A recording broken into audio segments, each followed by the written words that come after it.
नमस्कार, आप सुन रहे हैं समाज एक नजर में, जिसे लिखा है विजय मलिक अटेला ने और आवाज है मृद्विका की, सिर्फ बुक ऑडियो पर। वो चुप रही। ये कहानी है उत्तर प्रदेश के गाजियाबाद शहर में रहने वाले एक परिवार की, जिस परिवार में एक छोटी सी बच्ची जिसका नाम परी था, जिसकी उम्र 10 साल की थी।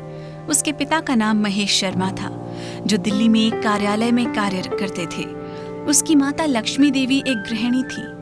उनका छोटा सा परिवार बहुत ही खुशहाल था। महेश का एक दोस्त था जिसका नाम राजवीर था। वो महेश के साथ बचपन से रहता था। महेश का लंगोटिया यार था। यूं कहो तो वो महेश के साथ स्कूल से कॉलेज, कॉलेज से जॉब तक एक साथ ही रहे। महेश राजवीर को अपने भाई से बढ़कर मानता था, उसके ऊपर बहुत विश्वास करता था। महेश और राजवीर का परिवार अक्सर एक दूसरे के घर आते जाते थे। जब राजवीर घर पर नहीं होता था तो महेश उसके परिवार का ख्याल रखता था। ठीक उसी प्रकार जब महेश घर पर नहीं होता था, राजवीर उसके परिवार का ख्याल रखता था। सब कुछ ठीक ठाक चल रहा था, लेकिन वो कहते हैं ना, गिरगिट से ज्यादा इंसान रंग बदलता है और कब कहाँ कैसे बदल जाए उसका कुछ पता नहीं होता। राजवीर बचपन से ही चालाक था। उसने महेश के साथ बहुत बार धोखाधड़ी करता और चालाकी से बच जाता था। उसकी नीयत खराब थी, पर यह नहीं पता था जिसके साथ रहते हैं उसके साथ विश्वासघात करेंगे। अब उसकी नजर छोटी सी बच्ची पर थी। उसके अंदर का हवस का शैतान जाग रहा था और वो एक मौके की तलाश में था। एक दिन उसे वो मौका भी मिला था। महेश और उसकी पत्नी को काम से बाहर जाना था। उन्होंने अपने दोस्त राजवीर को घर पर बुलाया और उसे कहा कि उनको किसी काम से शहर से बाहर जाना पड़ा, तो कृपा करके आप हमारी बच्ची का ख्याल रख सकते हो। अंदर ही अंदर राजवीर बहुत खुश हो रहा था और बोला, मुझे ये कहकर शर्मिंदा मत कीजिए, जैसे आपकी बेटी है वैसे ही मेरी बेटी है। आप निश्चित होकर बाहर जाइए, मैं बच्ची का पूरा ख्याल रखूंगा। राजवीर ने महेश और उसकी पत्नी के जाने के बाद परी को अपने पास बुलाया और उसे चॉकलेट खाने को दी। आराम आराम से उसको अपने पास बिठाकर, आराम आराम से उसको अपनी गोद में बिठाकर उसके प्राइवेट पार्ट को छूने लगा और उसके साथ गलत हरकत करना शुरू कर दी, जिससे बच्ची रोने लग गई और चिल्लाने लगी। जो घर उसकी खुशियों की किलकारी से गूंजा करता था, आज वही घर उस छोटी सी बच्ची की दर्द भरी किलकारी से गूंज रहा था। वो बच्ची तड़प रही थी, मुझे छोड़ दो, मुझे छोड़ दो कहकर पुकार रही थी, अंकल प्लीज मुझे छोड़ो। पर राजवीर अपनी हवस के आगे उस बच्ची की पुकार नहीं सुन रहा था, बस इसके साथ लगातार गलत काम कर रहा था। जब बच्ची बेहोश हो गई, तब राजवीर ने जैसे तैसे करके उसको होश में लाया। बच्ची को डरा धमका कर बोला, अगर ये बात किसी को बताई तो मैं तुम्हें और तुम्हारे माँ बाप को मार दूंगा। बच्ची डर गई। 4-5 दिन जब तक माँ बाप नहीं आए, उसके साथ गलत काम करता रहा।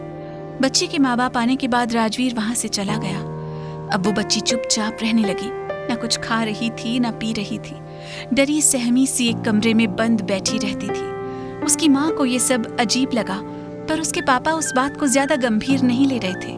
परंतु बहुत बार उसकी पत्नी के कहने के बाद उसने राजवीर को फोन किया और राजवीर ये कहकर टाल देता था कि आप दोनों की याद में कुछ खा भी नहीं रही थी। इस वजह से ऐसी हो गई। एक दिन बच्ची बहुत ज्यादा बीमार हो गई। उसके माँ बाप ने डॉक्टर साहब को घर बुलाया। जब घर पर डॉक्टर आया, उसने देखा, चेकअप किया और रिपोर्ट करना शुरू किया।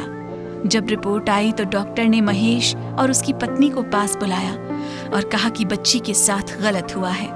ये बात सुनकर उसके माता पिता अंदर से पूरे टूट चुके थे। उन्होंने बच्ची से पूछा, लेकिन बच्ची चुपचाप थी और कुछ बोल नहीं रही थी, बस रो रही थी। राजवीर की बातें उसके दिलो दिमाग पर छप गई थी, बस रोती ही रही। माँ बाप सब समझ गए थे कि ये सब राजवीर ने किया है। वो बहुत ही ज्यादा गुस्से में थे। महेश और उसकी पत्नी अब दिन भर यही सोच में रहते थे कि क्या किया जाए। फिर दोनों ने सोचा कि अभी तो परी बहुत छोटी है और इसका जीवन बहुत ही लंबा। अगर पुलिस में शिकायत की और खबरों में ये बात आ गई तो उनके परिवार की बेइज्जती होगी और परी का जीवन भी बर्बाद हो जाएगा। उन्होंने परी को समझाया और कहा कि ये सब कुछ भूल जाए, अभी तुम्हारा पूरा जीवन बाकी है और इस बात को भुला दो। उसके माँ बाप लड़ने की जगह वहां से वो घर बार छोड़कर बहुत दूर चले गए। इस बच्ची की माँ चाहकर भी कुछ नहीं कर सकी। वो भी अंदर अंदर रो रही थी और उसके पति की बातों में रजामंद हो गई। छोटी सी बच्ची का बदला लिए बिना, इंसाफ दिलाए बिना, छोटी सी सोच, घटिया समाज की मानसिकता और झूठी इज्जत का बचाव करते रहे। और वो छोटी सी बच्ची जब किसी ने साथ न दिया और अपराध को खुद जिम्मेदार मान लिया और वो चुप रही, नर्क जैसे जीवन जीने पर मजबूर कर दिया गया।